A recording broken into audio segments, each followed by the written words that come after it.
এই সময় প্রচুর লাল গাজর উঠেছে বাজারে। তো এই সিজনের গাজর দিয়ে গাজরের হালুয়া ভীষণ ভালো হয়। তো আজ আমি গাজরের হালুয়া করব। নমস্কার, আমার রান্নাঘরে আপনাদের সবাইকে স্বাগত জানাই। তো আমি এই যে 1 কিলো একটু বেশি হবে আমি গাজর নিয়ে এসেছি। এটা ভালো করে ধুয়ে পরিষ্কার করে কেটে তারপর দেখাচ্ছি আপনাদের। আমি বটিতে এরকম করে লম্বা লম্বা করে ঝিরিঝিরি করে কেটে নিয়েছি। আপনারা গ্রেটারেও গ্রেট করে নিতে পারেন। আর বড় টেবিল চামচের আমি 1 চামচ ঘি দিয়ে দিলাম কড়াইতে। আমার কড়াইটা গরম হয়ে গেছে।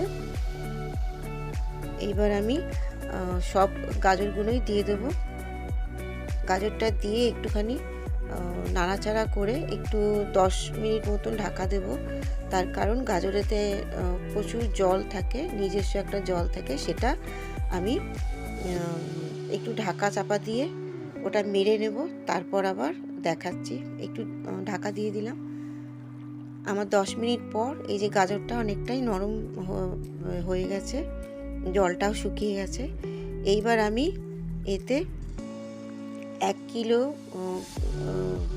দুধকে 500 করে আমি ঘন করে নিয়েছি। তো সেই দুধটা দিয়ে দিলাম, দিয়ে আবার 10 মিনিট বা 15 মিনিট মতন ঢাকা দিয়ে দেবো। এবার একটু ভালো করে সেদ্ধ হয়ে যাক গাজরটা। আর মাঝে মাঝে একটু ঢাকাটা খুলে নেড়ে দিয়েছিলাম। দেখুন আমার অনেকটা গাজরের জলটাও দুধটাও মরে গেছে। এবার আমি একটু চিনি দিয়ে দিলাম। আমি হাফ চামচ মতন চিনি দিয়েছিলাম। আর 4টে ছোটো এলাচ নিয়ে নিয়েছি, ওটা গুঁড়ো করে রেখেছি। আর এখানে হাফ কাপ গুঁড়ো দুধ দিয়ে দিলাম।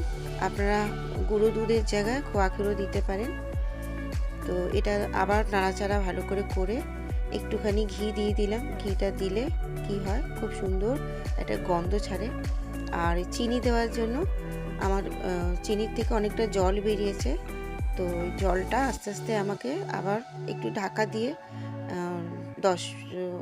10 মিনিট না, মানে আরও কম, 3-4 মিনিট ঢাকা দিলেও হবে। তো আমি এইদিকে ছোটো এলাচ গুঁড়ো সেটা দিয়ে দিলাম। আর কিছু কাঠবাদাম, কাজু বাদাম আর কিশমিশ দিয়ে দিচ্ছি। আপনাদের ইচ্ছা মতন আপনারা ড্রাই ফ্রুটস দিতে পারেন। আমার গাজরের রেসিপি হয়ে গেছে। যদি ভালো লাগে আপনারা লাইক করবেন, নতুন বন্ধু হয়ে থাকলে সাবস্ক্রাইব করবেন। আর আমি আবারও একটুখানি ঘি দিয়ে দিলাম।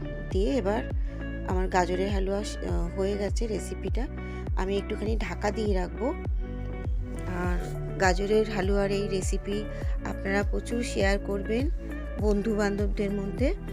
আর ভালো লাগলে লাইক কমেন্ট শেয়ার করবেন। পাশে থাকা বেল আইকন প্রেস করে দেবেন ভিডিওর নোটিফিকেশন সবার আগে পাওয়ার জন্য। দেখুন কত সুন্দর হয়েছে। এটা যে কেউ যাকে দেবেন সেই খুব আনন্দ করে খাবে। বিয়ে বাড়িতে বা পার্টিতে এইরকমই হয়। তো কেউ বুঝবেই না যে আপনি দোকান থেকে বা মিষ্টির দোকান থেকে কোথাও থেকে কিনে নিয়ে এসছেন। বাড়িতে করে বাড়ির লোকেদের খুব দিলে খুব খুশি হবে। তো ভালো থাকবেন।